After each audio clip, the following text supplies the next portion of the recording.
Ване беше задолжен за повидрите теми денеска на овој 8 март, но сепак не смееме да заборавиме руско-украинската криза, за која што ќе анализираме во продолжение со професорот Васко Нумовски, инаку поранешен амбасадор на Македонија во Соединетите Американски држави. Добро утро. Добро утро.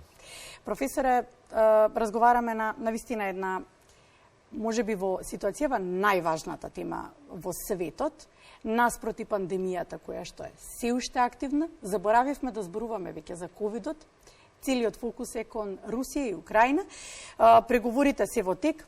Вчера беа четвртата рунда преговори, од кои што позитивен исчекор од украинска страна, така беше изјавено, дека позитивен исчекор е тоа што денеска официјално веќе започнато по московско време, во 10 часот се прогласува режим на тишина за евакуација на цивилите од Киев, Харков, Чернигов, Суми и проблематичниот Мариупол. Потребно ли беше да се седне толку брзо на овие преговори и со оглед на тоа дека веќе еве од денеска, како подадена рака, еве, може да го кажеме ово од руска страна со овие хуманитарни коридори за евакуација на цивилите, охрабрувачки ли се рундата преговори? За жал, со секој изминат ден во една војна се зголемува бројот на жртвите, се зголемува бројот на раселените лица, на бегалците, се зголемува она рушење на капацитетите, не само војни, туку и цивилни, на инфраструктурата, и сето тоа ја наметнува потребата за што е можно побрзо седнување на преговарачка маса, затоа што тоа е единствениот пат да се дојде до некакво примирие, до прекина војните действија и да се разговара за постигнување на еден траен мир, на една поголема стабилност во оваа руско-украинска криза.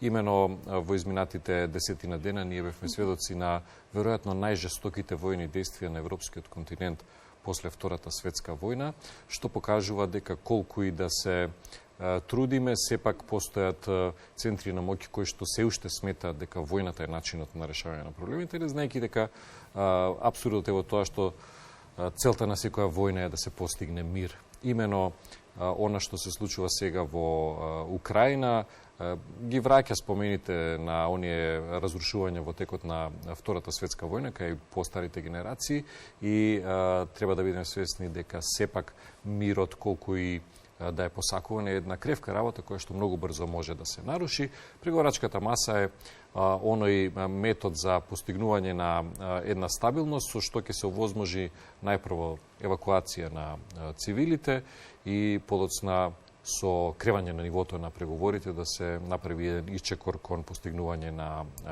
подолготраен мир. И на прекидно огнат. Оно што го велите дека моќниците се уште раководат со светот и се знае кои се моќните кои што раководат и ги диктираат нештата, можеме да забележиме со оглед случувањата. Составот на преговарачите е всушност некој прв ешалон до Зеленски и до Путин. Дали тоа ветува дека следни на маса ќе седнат Зеленски и Путин? Секогаш оние први контакти во процесот на преговори се одвиваат на пониско ниво, со што се испитуваат и позициите на спротивната страна, се подготвува таа тактика на преговарање и се обидуваат и двете страни да постигнат едно решение што ќе биде во нивна корист. Оттаму вообичаено е нивото за првите контакти на преговори. Се претпоставува дека во многу брза еднина, веќе за 2 дена постои можност за средба на министрите за надворешни работи на Русија и на Украина и секогаш се корисни оние совити или пак директни вклучувања на трети страни. Ние бевме сведоци во изминатите денови. Имаше и повеќе телефонски разговори, францускиот председател Макрон се уклучи, тука беше и посетата на израелскиот премиер Бенет, Ердоган исто така. Сите оние представници, раководители на држави или пак меѓународни организации кои што сметаат дека можат да помогнат, се уклучуваат.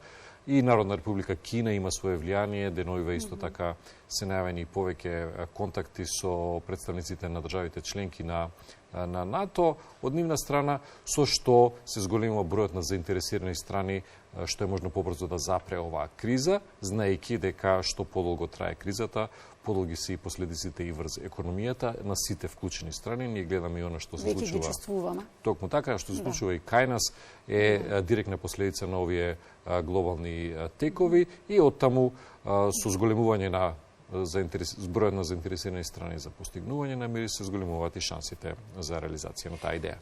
Сметате ли дека лесно и брзо се седна на преговарачка маса? Така оценуваат светските експерти. Наназад историски, кога се решавале ваквите воени конфликти? Секогаш кога имате една непропорционална состојба, односно завоеваните страни, руската инвазија во овој случај е далеку помоќна и воено, и политички, и економски од Украина, која што е страната која што е нападната во конкретната ситуација.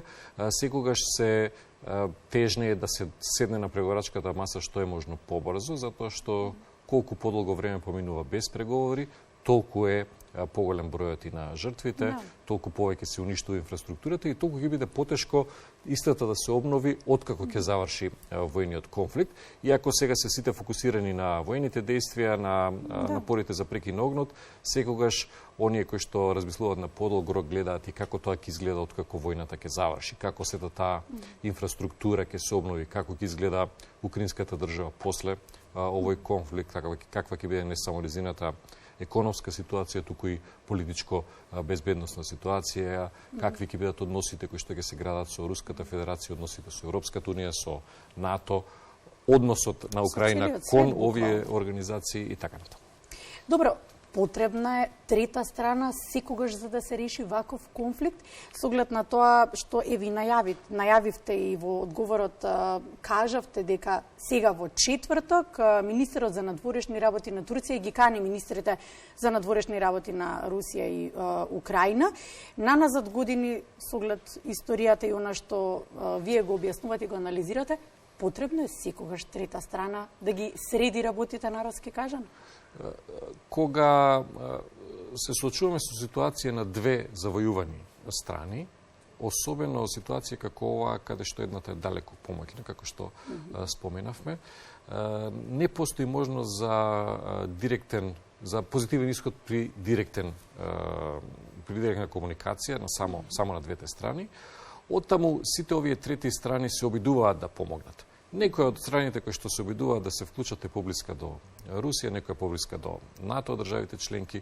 Токму затоа и овие преговори, локацијата на преговорите беше дискутабилна на почетокот. Украинската страна не прифаќаше тие да се одржуваат на територија на Белорусија, затоа што Белорусија е силен сојузник на Русија и токму од територијата на Белорусија се изврши и дел од војната инвазија. Токму така, патот за Киев беше наједноставен токму преку белоруската територија, но секогаш на крајот се доаѓа до една ситуација кога со охрабрување на третите страни, самите завојувани страни мора да седнат на една преговарачка маса. Во изминатите војни конфликти, пред се Првата и Втората светска војна, се соочувавме со конфликти каде што беа вклучени многу поголем број на држави.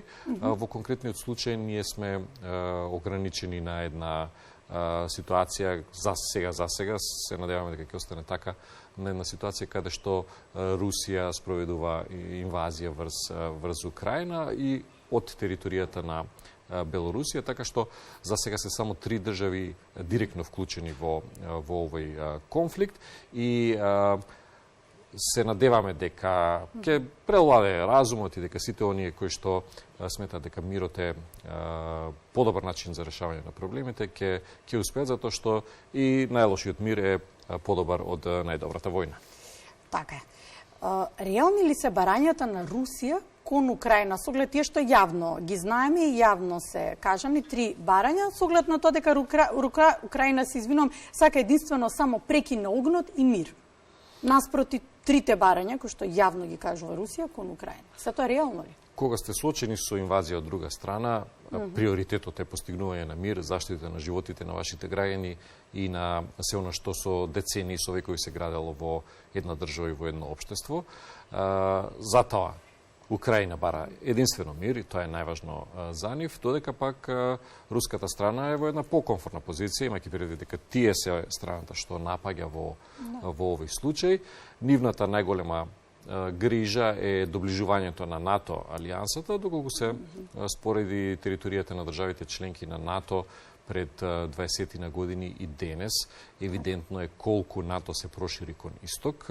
Имено најголемиот дел од европските сојузнички на поранешниот Советски сојуз, кои што беа дел од така наречениот Варшавски пакт, денеска се членки на НАТО и доближувањето на НАТО до границите на Русија секогаш се прецепирало како еден страв од страна на Русија. И во конкретниот случај, најголемата загриженост е токму од потенцијалот за членство на Украина во НАТО, со што една голема држава, директен сосед на Русија, би станала дел од алијансата.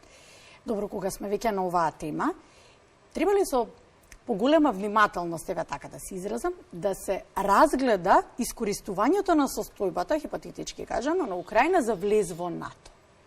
Со оглед на 2008, да се навратиме. Да. Не верувам дека Украина ќе стане членка на НАТО во брзо време, не само заради ова што се случува сега, туку пред се заради внатрешните состојби во украинското општество. Именно голем дел од украинското население има позитивни емоции, симпатии кон Русија. Еден дел се идентификуваат и како руси, еден дел го користат и рускиот јазик како нивен прв јазик. Многу мешани бракови. Токму така и се она што значи традиција на поврзаност со Русија не оди во прилог на еден консензус за членство на Украина во НАТО. Дополнително, секогаш и НАТО државите членки ќе се воздржат од преземање на чекори кои што би значеле влошување на односите со Руската Федерација и евентуално започнување на еден директен конфликт меѓу НАТО, државите членки на НАТО и Руската Федерација.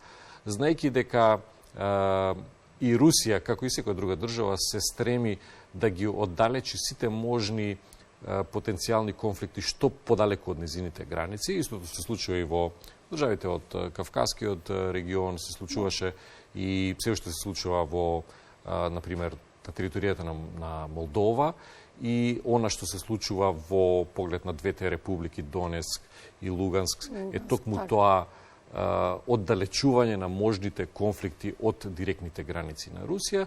Сепак мислам дека иднината на Украина е во еден своевиден неутрален статус, кој што ќе биде мост помеѓу двете страни, помеѓу НАТО од Запад и Руската Федерација од Исток. Историски кажано, повеќето држави членки на Европската унија прво стануваат членки на НАТО, па на Европската унија, и сега барањето на Зеленски е директно да се искористи ситуацијата и да се стане членка на Европската унија. И сега Путин што повеќе го загрижува?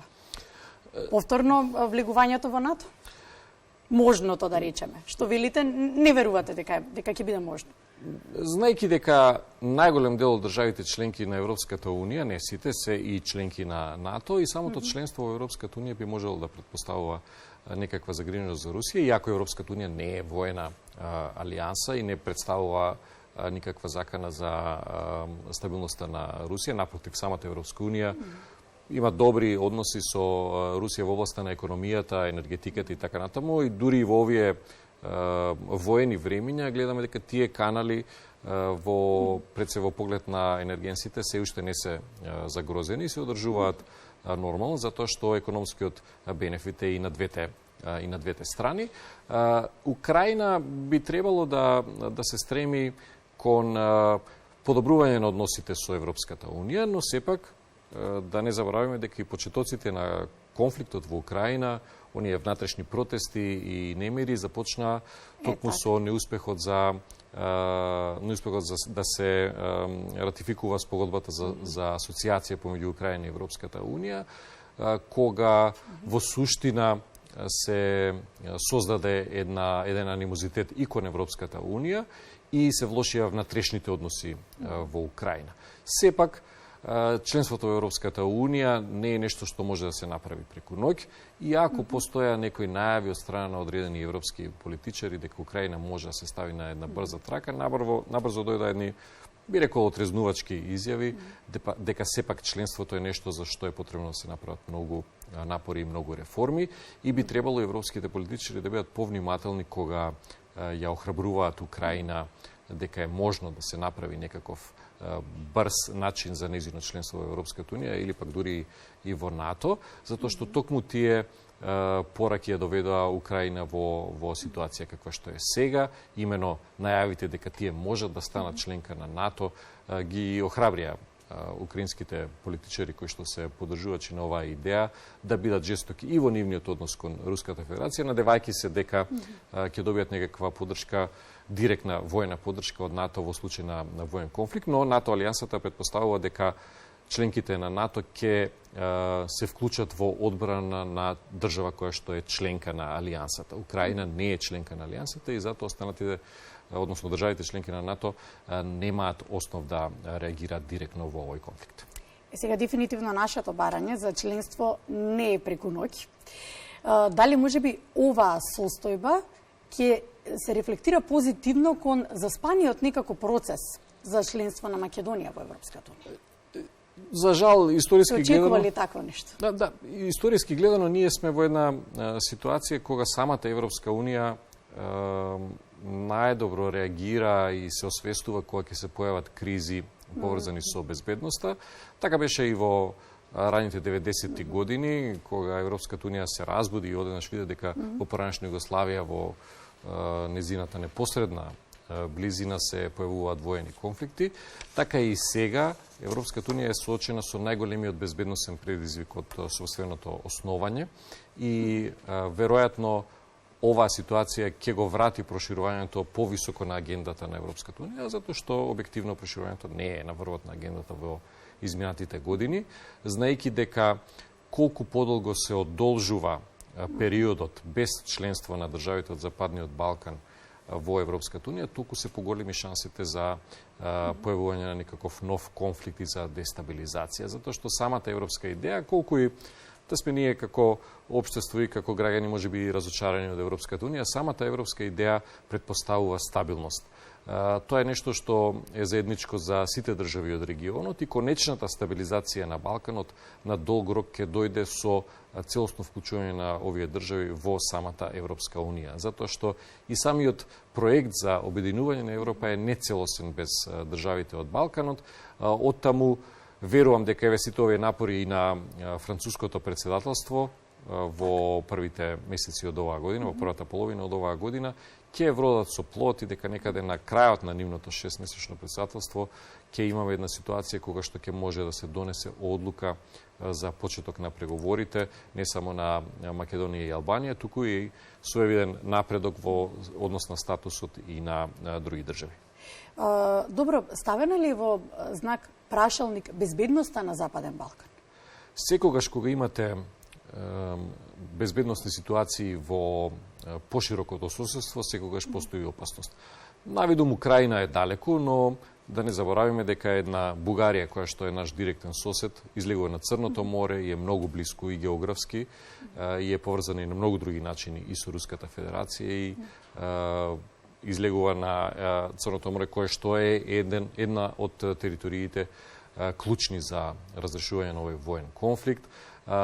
Државите од поширокото наше соседство, Унгарија директно граничи со Украина, Романија исто така директно граничи со Украина и имајќи предвид дека и овој конфликт е поврзан со некои прашања, како што е прашањето за правото на самоопределување, права на етничките заедници, одредени историски тенденции, и самиот руски претседател Путин во најавата на оваа воена операција спомена многу аспекти кои што можат да се пресликаат на територијата на Балканот, секогаш може одредени политичари или групи да најдат некаква сличност и да се повикаат на тоа, барајќи нови поводи за нестабилност на Балканот. Ние овде на Балканот најдобро знаеме што се воени конфликти, колку е тешко да се опорави една држава и едно општество после воен конфликт. Потребни се не само години, би рекол децении да се заборават сите оние немили сцени и оттаму би требало да бидеме многу внимателни кога ќе се зазема страна во овој конфликт, кога ќе се обидуваме да направиме некаква паралела со нашите ситуации и да се обидеме да го сочуваме најпрво разумот и да се движиме кон мирно разрешување на сите можни конфликти. Ова е во контекст на тоа што Русија не стави на листата на земји со кои што, да речеме, како да ги наречеме земји со кои што би можела хипотетички под наводници да биде во конфликт. Непријателски земји. Македонија може би поради заземената страна во контекст на ова што го велите. Додека ние бевме дел од поранешна Југославија, бевме дел од она така наречено движење на неврзаните и беше тоа еден својден трет блок помеѓу НАТО и поранешниот Варшавски пакт, но со самата независност се појави една јасна политичка ориентација за членство на државата и во Европската унија и во НАТО, која што беше поддржана од страна на сите позначени политички партии во тој момент и Македонија е веќе држава членка на НАТО, согласно своите ориентации, треба да ги усогласи политиките со политиките на Алијансата и со политиките на Европската унија. Она што е карактеристично за овој конфликт е што држави кои што се и формално војно неутрални, се приклучија на санкциите кон Русија, како што е, например, Швајцарија, таа се приклучи во одредени потези политики на сиот оној дел на држави членки на НАТО, на Европската унија и држави од другите региони во светот, кои што воведоа санкции кон Русија.